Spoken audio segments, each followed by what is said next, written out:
What up, what up, what up, guys? How y'all doing? We are the Jump Out Girls. I'm May. I'm Tima. And we are two girls jumping out of traditional finance using very untraditional methods. Yes, and so this is a new season called Moms and Money. And in this episode, we will be talking about the impact of credit on parenting. Yes, and why we are talking about that is because down the line for the future of the kids, it can F the kids up. Really?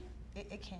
Wow. Yes. Well, hey, so listen, so we did learn a couple of things, Yep. right? So we want to teach you a few things. Yes. Did you know that you shouldn't really use your children's social security number to get things that you yourself couldn't get in your own daggone name? Are you serious? Yes. Girl, Yes. so that's why when I turned about 16, 17, I had four electric bills and a couple of credit cards and maybe a phone bill in my name. I Yes, got you. yes, because sometimes parents use their kids' social security number to get the electric bill, to get the light, not the light bill, that's the same thing, but cable, you know what I Yeah. mean? It's just because they have bad credit So themselves. by the time a child turns 18, they go out, it's a Yeah, wrap. yeah. Also, did you know you have to use your credit card like a debit card? Meaning if you don't have that money Yeah.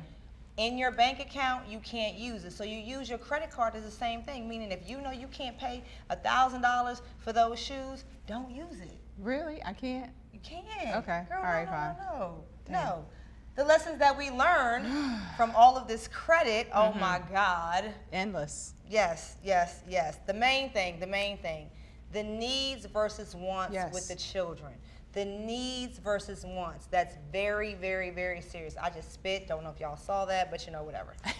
Also, too, we learned that you need to budget, especially when you're using your credit card, like your debit card. If you don't have a budget and you're not sticking to that budget, it's much harder to grasp, and it's easy to swipe with your credit because it's like, there's no, like with the debit card, that a certain amount that's in the bank, that's all you can spend. But with the credit card, if you have a certain limit, you can go up into that limit. It's better to have a budget so that you don't max your credit card out, because you wouldn't be able to max that debit card out. You couldn't, and you No. don't like that embarrassing decline. Yes. Also, the impulsiveness, self-control, and discipline.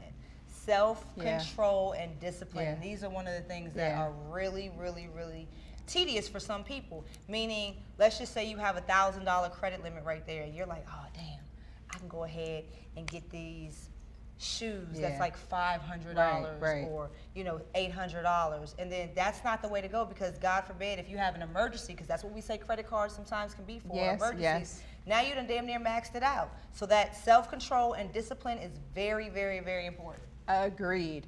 Lastly, also too, you can have multiple credit cards. Historically and in our culture, a lot of times we were told, oh, don't get too many credit cards, only get like one or two, or don't even have credit cards.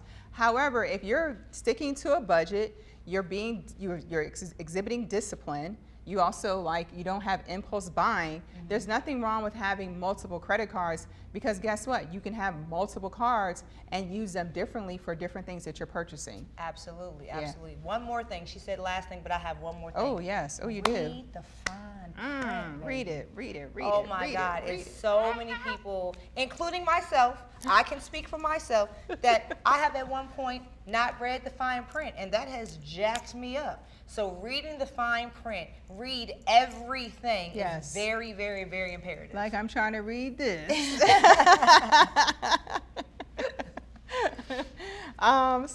So we have a few personal experiences just to let you know that, we've actually, what we're talking about is stuff that we've actually experienced, and we want to give you and share those things from our personal experience. Listen, you need to monitor your credit, right? Yes. For example, my mother has a very common name, very common first, very common last name, Wow. right? Wow. So being that if I were, for example, if you know how sometimes fathers or even mothers sometimes name their children similarly? Yeah. Like if you name your child with a similar name to yours, Wow. sometimes No, that makes a lot of sense. I don't know why she's laughing, because I never thought about that one. sometimes if you have that same name, their credit history will pop up on your credit report.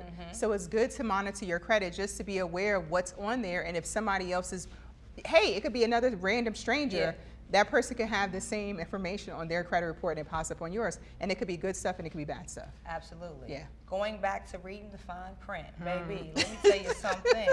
Do not get embarrassed because you didn't read the fine print, and they can take and cut your credit card down at any moment. They can shut it off at any moment. Yeah. After increases, after paying your bills on time, never, ever, ever leaving a balance, all of these things, they can shut it down at any moment. Don't be embarrassed like me at Chick-fil-A with my goddamn son. And we got declined for his little $16 meal. And he was looking at me like, Mommy, I've never seen this happen before. I was like, look, that's the embarrassing part when you know you have the money. Right. But it can happen. Yeah. So please read the fine print. Yes, read the fine print. Actually, go check our short on that. It's pretty funny. Please do on YouTube. Also, too, do your own research. As we said before, there are certain credit cards that do have age restrictions where you can't add your 5-month-old baby or your 12-year-old son. Maybe you have to wait until they're a certain age. Just check your credit card. Actually, I would just try to add them personally. My suggestion would be just to try to add them. And if they're like, oh, no, ma'am, they have to be a certain age versus you asking, and you could have just added them anyway, you know? So, yeah. And then we'll say this one more time. Check your budget out. Be very, very, very strategic about your budget. If you don't have the money, please don't spend it, because that's how a lot of consumers get into credit card debt. Because they'll get a very high credit limit, and they know daggone well that their budget cannot afford to pay off a $15,000 card. And then that's where that credit card debt just starts snowballing and snowballing and snowballing. And before you know it, you're in so much debt that, you know, you want to just yourself out. Lastly, so for additional research, right, and additional information, click the link below. There's an article down there called How Bad Credit Can Affect Your Kid's Future. There's a couple little quotes that stood out to us from the article when we read it. And the first one was, sadly, your credit doesn't just affect you, it also affects your kids. And what that means is like kind of what we've been saying this whole time. What you do affects your kids, right? Like if you got that light bill, that cable bill, and all that stuff in your kid's name, and guess what? When they go try to get an apartment and they got all this stuff and it's like wasn't paid and it was paid late, that affects their credit. Yep, very, very, very, very true. And another one is, so I can read it verbatim, kids learn a lot from their parents, and financial management is one of them. We know that. Yes. From what we see in our household, what we see in majority of the Black community. Yeah. Financial literacy, all of that is non-existent because we don't really have that. So we want to start teaching that. You teach your children that so it can be passed down to them, so they won't just be out here blowing their money on frivolous things, and then now they can't pay for the things that are actually needed. Yeah, exactly. You can find us on social media platforms like Instagram, Twitter, Facebook, YouTube. We have our website, www.jumpoutgirls.com. Yes. And at 9:30 every Wednesday, we go live on Instagram. Yes. And you want to tell them about Mondays? Yes. So every first Monday of the month, we have what's called Mom Mondays, where we have different SMEs of various subjects, various things. It can range from financial information to career information to children information. You know, it's just, we're going to have a variety of topics, but every first Monday, you can click the link below, also too in the description, to sign up. It's free, and you can join us then. Yeah. So we hope you all gain some information from this. And if you have any questions, like we always say, you can comment below. We comment back. You can email us. All of these things. Don't call us, though, because we're not going to pick the hell up. No. But yes, but seriously, though, if you have any questions, we're definitely willing to answer them whenever we can. Yeah. Like, share, subscribe. Like, share. So until then, we're out.